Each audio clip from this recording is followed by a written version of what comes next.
An address and conversation presented in Voice of America headquarters by Mike Pompeo, U.S. Secretary of State. Ladies and gentlemen, please join me in welcoming USAGM CEO Michael Pack.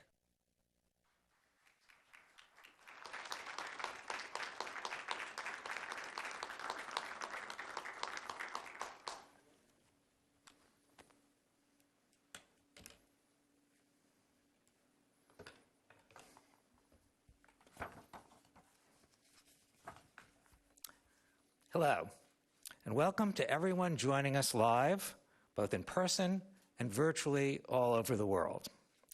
I am Michael Pack, the Chief Executive Officer of the U.S. Agency for Global Media, which is the federal government entity that manages and oversees U.S. civilian international broadcasting. Now, unfortunately, as many of you abroad know all too well, there are regimes bent on preventing people from accessing objective news and information. To keep power, they manufacture and propagate false realities, seeking to control thought and belief and ultimately action. Let me be clear. This behavior is an affront to the universal right of freedom of expression, a right to which every single person is entitled by virtue of being a human being. America has never stood for this form of malevolence, and our nation must now confront it even more vigorously. Indeed, as the adversaries of liberty and democracy double down on producing and distributing disinformation, America must reassert itself in the new global war of ideas. To do that, we need to more robustly promote and explain our principles to the world. Fortunately, since 1942, we have had an excellent platform to do exactly that. That platform, of course, is Voice of America. Today, here at the headquarters of Voice of America in Washington, D.C., we are tremendously honored to host this very special event featuring the 70th U.S. Secretary of State, Michael R. Pompeo. To further introduce the Secretary, I'd like to turn the podium over to the Director of the Voice of America, Robert R. Riley. Thank you, and please enjoy the event.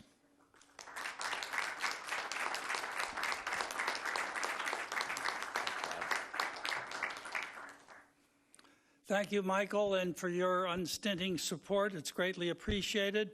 Welcome, everyone. I want to begin by thanking a few people who worked so hard to make this event a success. I begin with Eduardo Kaczkowski, who's the Director of Studio and Production Operations here at VOA, and his very hardworking team who, under the added difficulties of the COVID restrictions, worked so hard to get this job done. I want to thank John Lippman, the Deputy Programming Director, with his daily meetings for shepherding this all through and pulling it together, and most especially the Deputy VOA Director, Beth Robbins, for all the hard work she has done. Now, it's a pleasure to introduce a man who needs no introduction. I think I can do it with two words. They are Renaissance man. Why? Well, briefly, at the U.S. Military Academy at West Point, first in his class. A career Army officer, armor officer in West Germany. In an armored cavalry unit, he helped protect Western Europe against what Ronald Reagan had called the evil empire. Now, Ronald Reagan was known for saying some other things. He was very fond of saying there's nothing better for the inside of a man than the outside of a horse. It's been a long time since we've had horse cavalry, but with a little twisted emphasis on what he said, I've heard that the Secretary is occasionally heard to say, life is always better in an M1 tank. Well, after his military career, Mr. Pompeo went on to Harvard Law School, where he excelled with the Harvard Law Review. After law school, he went to Kansas and began a successful business career. He founded Thayer Aerospace, where he served as CEO for more than a decade. He later became president of Century International.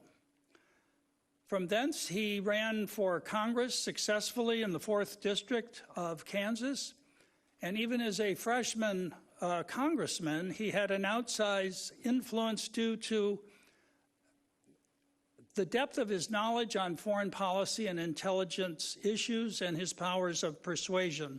He was in his 4th term when the president called upon him to take upon himself the role of the director of the Central Intelligence Agency. And then in 2018, he was sworn in as the Secretary of State. Now, he's done all this while still being, at least from my perspective, still a young man. So we can expect much more from Secretary of State Mike Pompeo. I am so grateful for his honoring VOA with his presence today. Secretary Pompeo.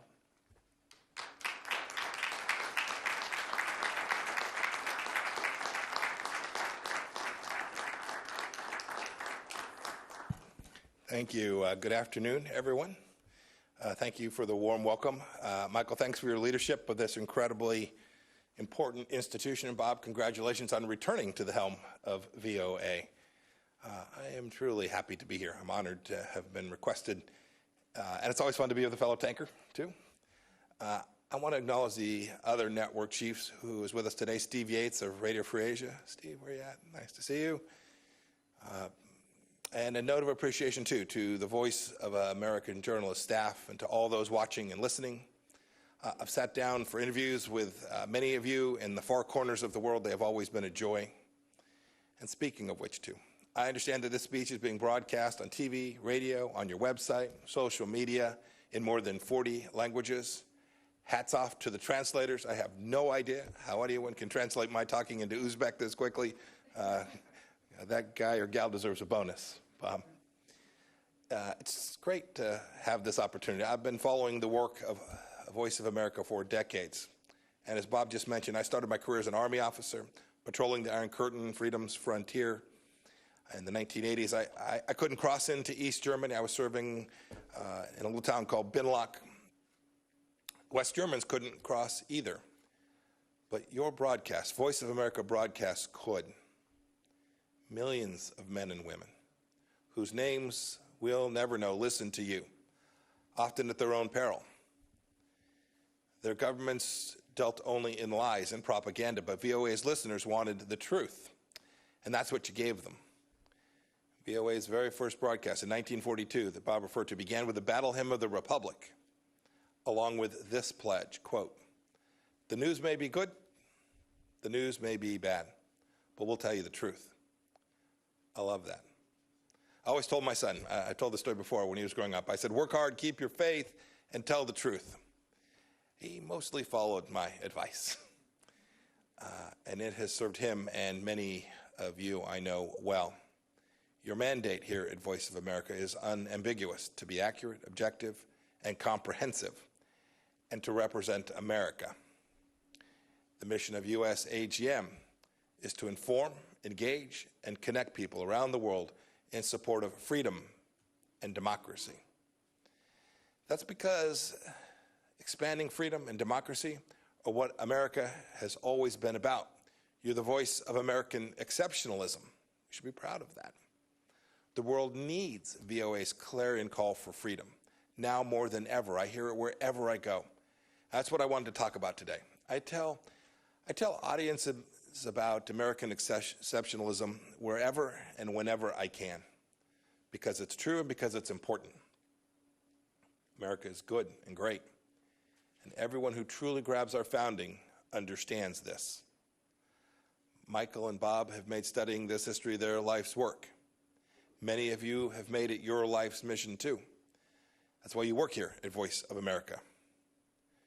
We were indeed the first nation founded on the central belief that all human beings are endowed with certain unalienable rights, and the governments are instituted to secure those God-given rights. We have always striven for a more perfect union. And goodness knows we don't always get it right. Therefore, we need both pride and humility about our past and our present. We need the truth. But it's very clear that when Americans have united around our founding values, be it in Philadelphia, at Gettysburg, at Seneca Falls, or during Martin Luther King's March on Washington, we've made good on our founding promise time and time again. Now, our adversaries try and claim otherwise.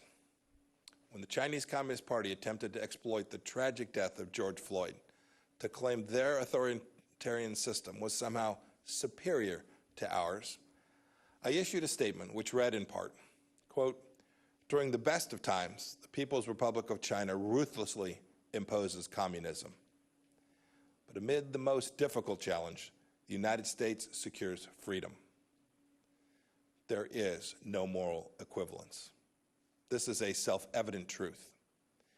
It is not fake news for you to broadcast that this is the greatest nation in the history of the world and the greatest nation that civilization has ever known.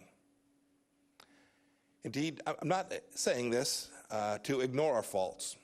Indeed, just the opposite. It is to acknowledge them. But this isn't the vice of America, focusing on everything that's wrong with our great nation. It's the voice of America. It certainly isn't the place to give authoritarian regimes in Beijing or Tehran a platform. Your mission is to promote democracy, freedom, and American values all across the world. It's a U.S. taxpayer-funded institution aimed squarely at that. Indeed, this is what sets VOA apart from MSNBC and Fox News and the like. You can give voice to the voiceless in dark corners of the world. You're the voice of American striving. You're the voice of American exceptionalism. You are indeed the tip of freedom's spear.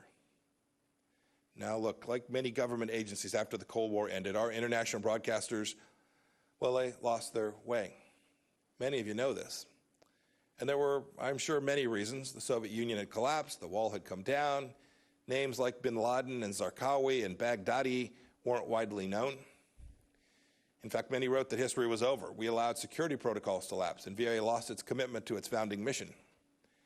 Its broadcasts had become less about telling the truth about America and too often about demeaning America. In 2013, one of my predecessors described the Broadcasting Board of Governors as, quote, practically defunct, end of quote. Look, that's in part why Congress created the role of CEO of the USAGM on a bipartisan basis. And it is again why I'm here today. I read that some VOA employees didn't want me to speak here today. I'm sure it was only a handful. They didn't want the voice of American diplomacy to be broadcast on the Voice of America. Think about that for just a moment. Look, we're all part of institutions with duties and responsibilities higher and bigger and more important than any one of us individually. But this kind of censorial instinct is dangerous. It's morally wrong. Indeed, it's against your statutory mandate here at VOA. Censorship, wokeness, political correctness, it all points in one direction: authoritarianism cloaked as moral righteousness. Similar to what we're seeing at Twitter and Facebook and Apple and on too many university campuses today. It's not who we are. It's not who we are as Americans. And it's not what Voice of America should be. It's time that we simply put wokeism to sleep. And you can lead the way. You all know. That's why you came here. There's a new dawn here at Voice of America. The American public doesn't know this, but when Michael took office, some 1,500 employees, almost 40% of the workforce, had been improperly vetted, including many with high-level security clearances. VOA was rubber stamping J-1 visas for foreign nationals, including some from communist China. We shouldn't be doing that. We have plenty of Mandarin language speakers here in America, and we are building, growing, teaching, educating more committed patriots, some of Chinese American descent who are amazing people. The Trump administration team is working to fix these national security threats. We want to vet employees properly. We want to reorient VOA to its mission of truth and unbiased reporting. We want to depoliticize what takes place here. It's too important for the American people and for the world. Returning this organization to its charter and its charge to spread the message of freedom, democracy, and American exceptionalism. This isn't about politicizing these institutions. We're trying to take politics out. And that's a pretty good feature story for whoever wants to write it up. As Secretary of State, I'm telling you all of this because I want the best for the people here and for this organization, because you are vital to helping America shine light into the darkest places with the power that only America can muster. Governments like those in China, Iran, North Korea, they don't have the respect for the universal dignity of every human being in the way that America does. Indeed, that is what America was founded upon. Those regimes are anathema to everything that our nation stands for. We know that government exists to serve people. They believe that people exist to serve government. And VOA's work is vital. As I said before, you're the tip of freedom's spear. Every week, 278 million people listen to VOA in 47 languages. There are Iranians who are listening to you, wondering if they'll ever be able to shed their Islamic shackles. There are Moldovans and Ukrainians who want truthful reporting, not Russian disinformation and propaganda.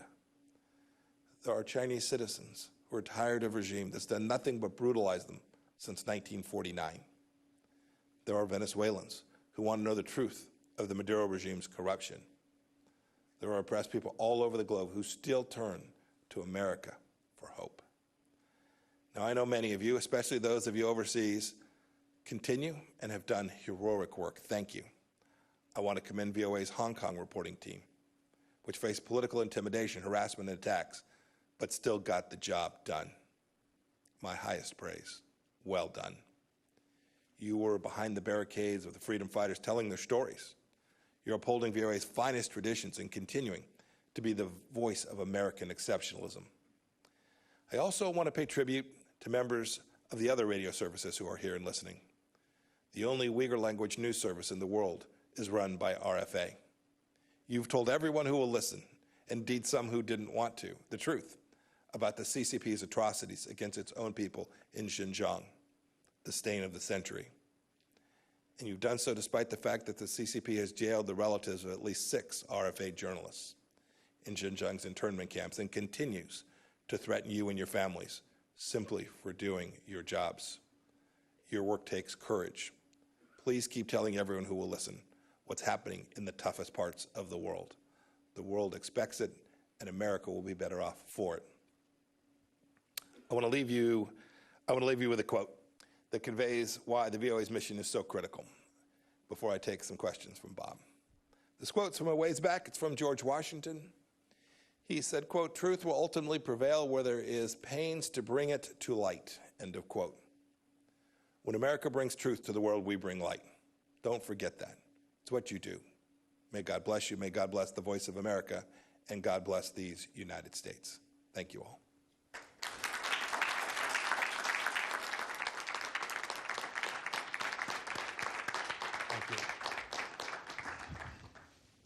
Thank you, Mr. Secretary. Some of the questions I have for you were fielded from our division directors who wanted to also have their input to get you to answer some of these. But let me begin with this one. This isn't a commercial media. We can afford to tell the full truth about America and the amplitude of American life and all of its facets. In your many travels in your recent years, what would you judge as those parts of America that are least known by foreign audiences that we need to tell them about? Yeah. You know, it's a really good question. If I have a chance in a moment where we are away from the formal business of the day, I'll often ask ambassadors or foreign ministers, when were you last in the States? What'd you do? Where'd you go see? The answer is almost always, I went to New York, I went to Washington, I went to San Francisco, or I went to Los Angeles. The adventuresome may have traveled all the way to Boston. Boy, that's not representative of all of who America is. I'm from Kansas. It's a different place in so many ways. It's engaged in different businesses. Its government is different. Its people think about the world in a different way. These stories from places other than the coasts are important. And that extends to rural parts of South Carolina, to Appalachia, to folks who live up in Minnesota and along our northern border along Canada. There are so many different facets of the United States that I think if you asked people around the world, they would only know this place we are here in Washington, or maybe our financial center in New York. I hope that you all get a chance to tell those other stories. And I'd add one last piece. It's not just geographic. It's not just where it is. You could find right here in Washington dozens and dozens of different stories about different pieces of the things, the institutions that make America so unique, so special. These things that our founders called the small platoons, our civic organizations, right? How many of you are members of the PTA, trying to help your kids' school be just a little bit better? How many of you participate in a church group on Wednesday evenings where you have your chili feed or you just gather? Those are important parts of American life that have made us so unique and so special, and I want people all across the world to see those things, because those institutions form bedrock of our nation, and they can help their countries too. Thank you, Mr. Secretary. You've made some very eloquent speeches about the relationship between American founding principles and U.S. foreign policy. How would you prioritize those fundamental rights, some of which you referred to in your remarks, when you, with the limited time with foreign heads of state, want to have a clear message? You've been very forthright on freedom of religion, freedom of the press, freedom of... How do you prioritize those, or is the prioritization custom made for the country you're addressing? Bob, it certainly does vary by where you are and the situation that you find that government, and frankly, the traditions of that country. The Unalienable Rights Commission, led by Professor Marion Glendon and Peter Berkowitz at the State Department, it's a great report. It's 50 pages. I'd urge you to go read it. You'll agree with some of it, some you may not. But what it tried to do was to take this human rights project from the 20th century that has just fallen away. It lost its capacity to understand the things that were contained in our founding about how human rights are formed. It had moved away even from the Universal Declaration of Human Rights. And what I wanted to do in that was to reground American foreign policy and how we thought about human rights. And I think the report captures it pretty well. Your point about religious freedom and the capacity to speak freely, two core rights that if a nation gets it wrong, it will be less secure, it will be less prosperous, its people will be less whole. And so we've spent a lot of time talking about those issues around the world. We've made progress in certain places, other places we've not, but it's important that American leaders, not only the Secretary of State, but all of us, acknowledge those shortcomings when we speak with foreign leaders and get them headed in a better direction for their people. I'm proud of the work we've done in this regard. These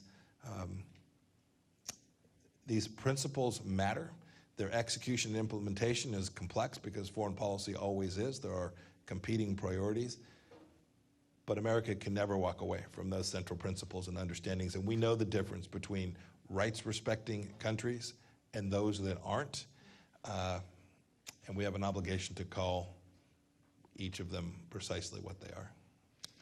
Now, as you well know, we're at the cusp of a change in administrations. On certain foreign policy issues, there seems to have formed a bipartisan consensus. For instance, perhaps China, on both sides of the aisle, is seen as the principal challenge to the United States today. Are there others? North Korea, Venezuela, Iran? On which of these do you expect some continuity with the new administration, and where do you perhaps see what may come as the biggest changes?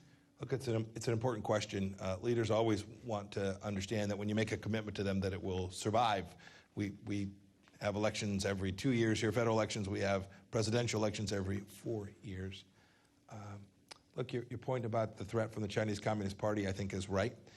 President Trump rightly identified this when he started campaigning back in 2015 as the singular threat to the centrality of Western thought in the world, the idea that we're going to have a rules-based system that respected property rights and human dignity. China is singular in the threat it poses to those things. And I do think there's a consensus there. I've worked with Democrats on many important issues in Hong Kong, and issues as I referred to the Uyghurs in Xinjiang and the atrocities taking place there. So I do hope that stays the same. I hope, too, even in the Middle East, even where the previous administration had a different approach with respect to the Islamic Republic of Iran, it's not 2015. What has taken place in the Middle East in these last 4 years, whether that's the efforts we have put to constrain the theocracy, the kleptocrats in charge in Iran, the work we have done with the Abraham Accords, the work that we've done to recognize the fundamental understandings of Israel as a nation that has a right to exist, and its capital is in Jerusalem. It is the home of the Jewish people there. Those are things that I believe will be lasting, because I think the people of those nations want them to last, and I hope that the next administration will continue to build on them in a way that continues to build out peace and prosperity among all the nations in the Middle East. I'm hopeful that that will take place. I noticed over the weekend you signed a joint declaration with 4 other foreign ministers, Australia, UK, New Zealand, regarding the recent arrests in Hong Kong. You also removed the restraints on high-level diplomatic contacts between the United States and Taiwan, and apparently the U.S. ambassador to the UN will be in Taiwan soon. What do you expect to accomplish with this flurry? Yeah, well, flurry, I find funny. I should have chosen another word. But no, I get it.